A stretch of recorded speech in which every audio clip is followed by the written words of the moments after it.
ओ प्यारे दोस्तों, आप देख रहे हैं the other cartoon for kids. दोस्तों, आज की कहानी भी बड़ी मज़ेदार और सबक आमोज़ है।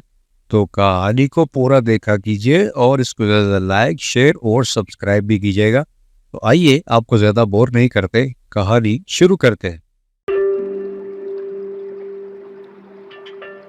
छोटे से शहर की गलियों में अब्दुल अपने बाप रशीद के साथ एक कच्चे मकान में रहता था। गुर्बत उनके घर की दीवारों से झांकती थी। पक्का कशी उनकी रोजमर्रा जिंदगी का हिस्सा थी। अब्दुल बचपन ही से बाप के साथ मजदूरी करता था। उसका बाप रशीद एक रेडियो लगाता था। अब्दुल को तालीम का मौका न मिला, मगर समझदार और बाइखलाक लड़का था। रशीद एक संजीदा मगर नरम दिल इंसान था। सारी जिंदगी मेहनत की, मगर हालात ने कभी वफा नहीं की। अब्दुल को हमेशा यही सिखाता रहा कि ईमानदारी और मेहनत ही असल दौलत है। मगर रशीद दिल ही दिल में एक राज छुपाए बैठा था। एक दिन जब वो सख्त बीमार पड़ा और बिस्तर पर लग गया, तो अब्दुल को करीब बैठाकर कहने लगा, अब्दुल, मेरे मरने के बाद तुम्हें एक काम जरूर करना होगा। तुम मुझसे वादा करो कि तुम जरूर करोगे। बातें मत करे अब्बा, आप जल्द ठीक हो जाएंगे।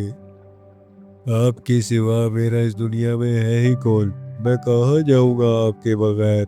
मेरी बात गौर से सुनो। हमारे अबाइदाद का टुकड़ा जमीन गांव में है, जिला लियाकतपुर के मज़ाफात में। मैं कभी वापस जाकर उसे आबाद ना कर सका, मगर अब वो तुम्हारा हक है।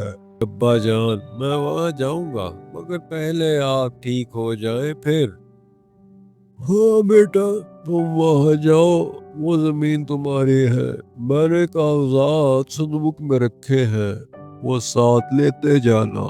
फिर चंद दिन के बाद चाचा रशीद अपने हाल के हकीकी से जा मिले। अब्दुल ने बाप की आखिरी ख्वाहिश पर अमल करने का फैसला किया। उसने सामान बांधा, संदूक से कागजात निकाले और रुख्त सफर बांध लिया। लियाकतपुर के लिए रवाना हो गया। पहुंचकर अब्दुल ने वहां के नंबरदार से रुजू किया। मैंने आपके तमाम कागजात देख लिए हैं। ये जमीन वाकई ही रशीद के नाम है। बरसों से खाली पड़ी है। अब तो वहां बंजर होने के भी इम्कानात हैं, मगर कागजात बिल्कुल दुरुस्त हैं। ये जमीन आपकी है। अब्दुल ने वही एक झोंपड़ी बनाकर अपने रहने का बंदोबस्त किया।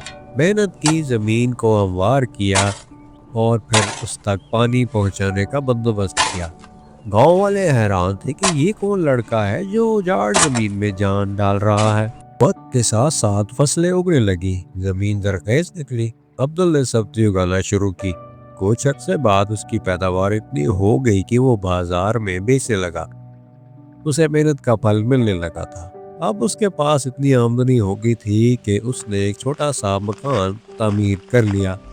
वही कच्चा झोपड़ा जिसमें वो कभी रहता था, अब उसने एक गोदाम बना लिया था। इसके बाद अब्दुल कभी शहर वापस नहीं गया। अब वो गांव का ही मुस्तकिल रहायशी था। अब्दुल ने अपनी सहूलत के लिए अपने घर में एक गाय पाल ली थी, जिससे दूध हासिल करता था। अब्दुल ने न सिर्फ अपने बाप की जमीन को आबाद किया, बल्कि उसने अपनी मेहनत से अपनी किस्मत को भी संवार दिया। अक्सर वो रात को अपने घर के आंगन में बैठा आसमान को देखता और कहता, अब्बा, आपका दिया हुआ विरासत सिर्फ जमीन ही नहीं थी, बल्कि वो हौसला था जिसने मुझे जीना सिखाया। हूँ एक गरीब लड़का जिसे ना अपनी जड़ों का पता था और ना ही अपने मुस्तकबिल का। अपने बाप के एक राज से जिंदगी की ऐसी राह पर गामजन हुआ जो न सिर्फ आबाद थी, बल्कि वह बरकत भी थी। तो मुझे उम्मीद है आपको ये कहानी पसंद आएगी। वीडियो को लाइक शेयर और सब्सक्राइब जरूर कीजिएगा। मिलते हैं नेक्स्ट वीडियो में। अल्लाह हाफिज।